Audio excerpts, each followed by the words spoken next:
So today I'm not flying, and I'm actually talking about what I would call a flight training reset.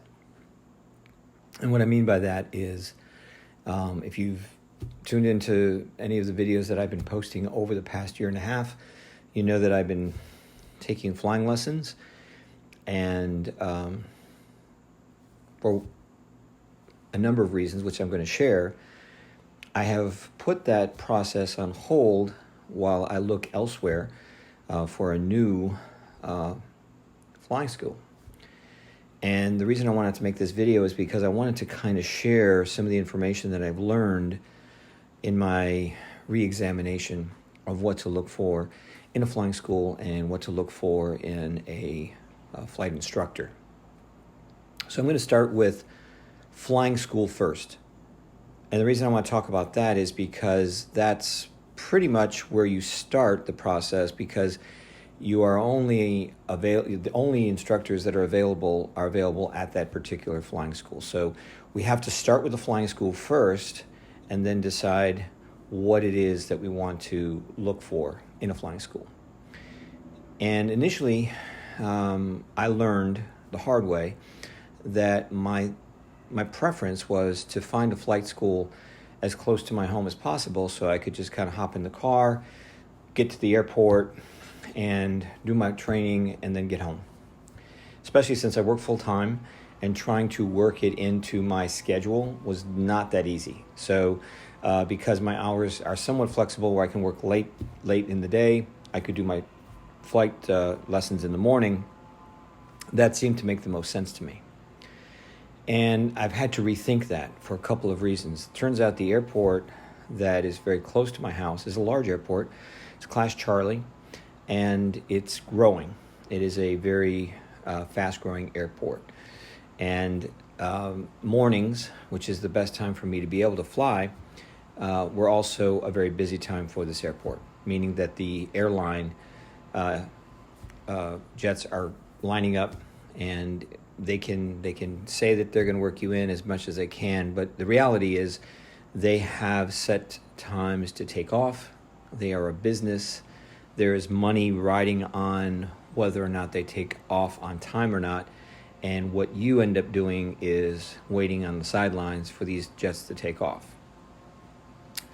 The airport currently has 2 large runways, but on a regular basis, they're doing construction, so it ends up closing one of the runways very often, which means that we now have to funnel all of these jets into that one runway, which makes the delays even greater. There were times when I actually sat on the taxiway or even the ramp area or the run-up area for probably 30 minutes with the engine on and the time ticking, and basically paying to wait to take off. So that's one thing that you might want to rethink. There are 3 airports that 2 are within 40 minutes driving time of my house. One is an hour away. And I never considered those airports just because of the drive time. I just kind of thought, why would I want to do that? Turns out that's what I'm doing now. I'm actually looking at various flight schools that are in these smaller airports. One particular flight school, which was an airport that I practiced landings on a regular basis anyway, they were about 40 minutes north of where I normally fly out of. There's a flight school there, and there is one south of us as well.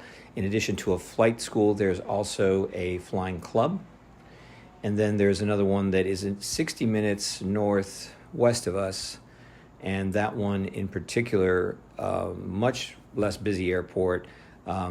Met a great guy there who is a retired instructor for, used to actually instruct airline pilots for American Eagle, and considering working with him, considering working with folks in another airport as well. So it's important, in my opinion, to think bigger.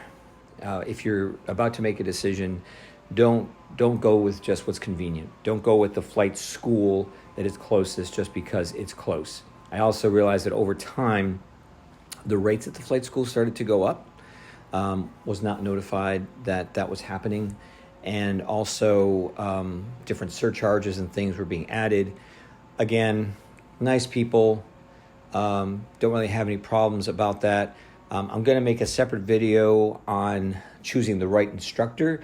This is really a video, very quick one, about how to select the school and what not to do. In other words, don't look small, think big.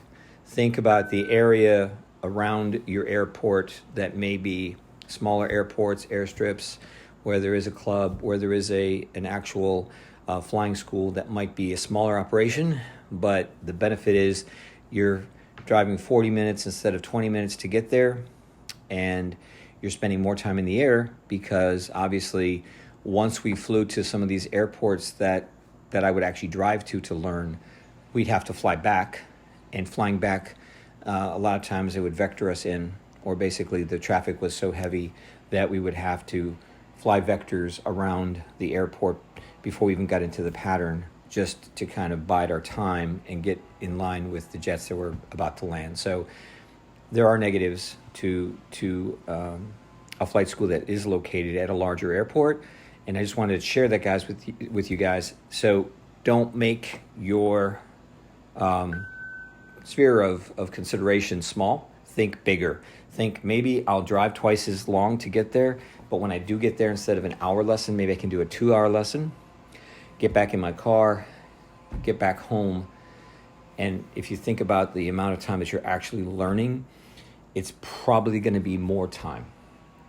I haven't made the final decision on who will be my new school or who will be my new instructor, but as I became aware of where I was kind of, making a mistake, definitely wanted to share that with you. Definitely wanted to update for those of you who have been watching my flying lessons online on my YouTube channel to find out, hey, why isn't he doing this anymore? And I just want to let you know that a couple of months ago, I made the decision to just kind of say, hey, I need to rethink this. So the next video, we'll talk about the instructor qualities and personalities and things that you might be looking for to kind of help you through that process. And until the next video, this one's available just for you to get a little bit of learning on picking the right flight school.